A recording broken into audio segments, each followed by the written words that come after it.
एक वन का पेड़ में टूनी और टूना रहते थे।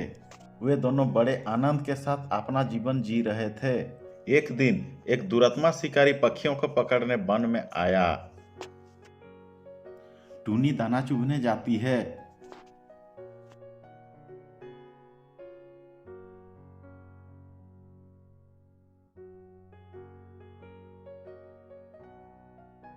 और शिकारी के जाल में फंस जाती है। शिकारी ने टूनी को पकड़कर अपने पिंजरे में कैद कर लिया।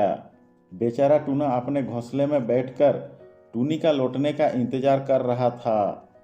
जब शाम होने को आई, काले काले बादल गरजने लगी। ऐसा लग रहा था आज आंधी के साथ भयंकर बारिश होगी। शिकारी उस ठंडी हवा में कांपने लगा और छुपने के लिए कहीं सुरक्षित स्थान ढूंढने लगा। भटकते भटकते उसी वृक्ष पर पहुंच गया जहां टूना बैठा था।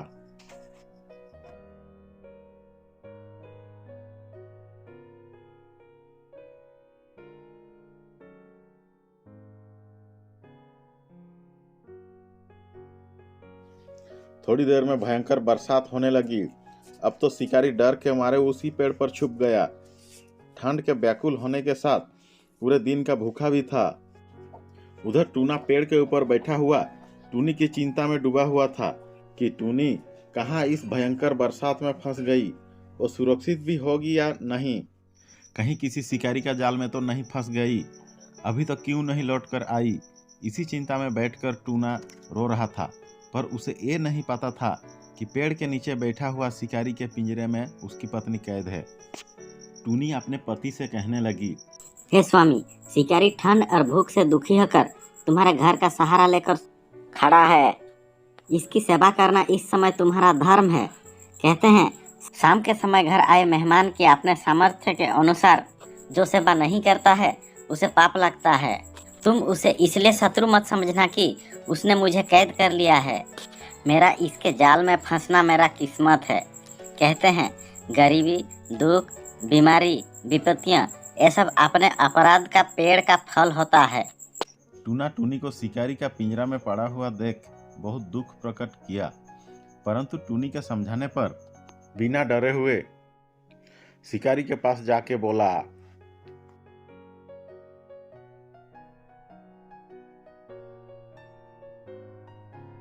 हे भाई, ऐसे तो तुम मेरा घोर शत्रु हो, परंतु इस समय तुम भूखा प्यासा मेरे द्वार पे पड़ा हो, इसलिए तुम मेरा अतिथि हो। बता, मैं तेरा किस प्रकार का सहायता करूं जिसे तेरा दुख दूर हो। हे चिड़िया, इस समय मैं ठंड से मर रहा हूँ। यदि तू कुछ कर रहा है तो इस भयंकर शीत से मेरी रक्षा कर ले। थोड़ी देर बाद थोड़ी सी आग लाकर सूखी घास पर डाल दी।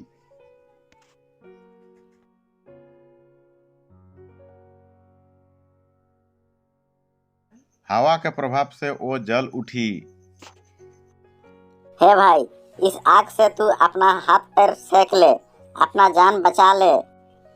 मेरे पास और कोई साधन नहीं है जो मैं भूख मिटा सकूं। इस संसार में बहुत सी लोग हैं जो सैकड़ों लोगों को पालते हैं, हजारों का भूख मिटाते हैं। ऐसे तो ये कहते हैं जो लोग एक अतिथि को भी अन्न ना दे सके उसके घर में रहने से कोई फायदा नहीं। मैं मनुष्य नहीं तो क्या हुआ, एक पक्षी होने के नाते मेरा शरीर का मांस दे के तेरा सेवा कर सकता हूँ और अपना धर्म निभाऊंगा। इतना कहकर टूना आग में कूद पड़ा।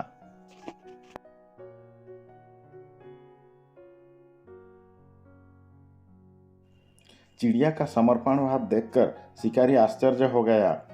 सोचने लगा, हे भगवान, अपना शरीर हर किसी को प्रिय होता है, चाहे वो पापी हो या रोगी, चाहे मृत्यु के शय्या में क्यों ना हो, फिर भी वो अपने प्राण को त्यागना नहीं चाहेगा। पर इस चिड़िया ने एक पापी दुरात्मा जो सुबह से शाम तक कितने जीवों से हिंसा करके अपना पेट में डालता है, उसके प्राण बचाने के लिए स्वयं आग में कूद गया। मेरे कर्मों के अनुसार मैं तो नर्क में जाऊंगा, परंतु आज से मैं प्रण करता हूँ कि मैं और पशु पक्षियों का शिकार नहीं करूँगा और ईश्वर का सेवा में अपना जीवन निर्वाह करूँगा। मैं एक मनुष्य होकर दूसरों का जान लेता फिर रहा हूँ और ये पक्षी होकर दूसरों को जान बचाने के लिए आग में कूद गया। मेरे जैसे अधर्मी से तो इस पक्षी का जन्म श्रेष्ठ है। इतना कहकर शिकारी ने पिंजरा तोड़कर टूनी को उड़ा दिया। टूनी ने देखा उसका पति अतिथि सेवा के लिए आग में जलकर मर चुका है, तो रोती बिलखती टूनी भी आग में कूदकर मर गई।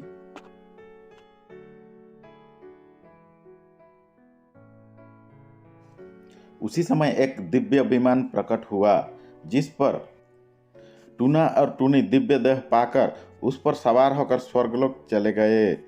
शिकारी उस घटना के बाद उसने पशु पक्षियों को मारना बंद कर दिया और बैरागी बनकर जंगल में भजन और साधना में लीन हो गया। एक दिन जंगल में आग लगने पर उसका मौत हो गया। ये कहानी से हम लोग को ये सीख मिलती है, मनुष्य को जीव जंतुओं को हिंसा नहीं करना चाहिए।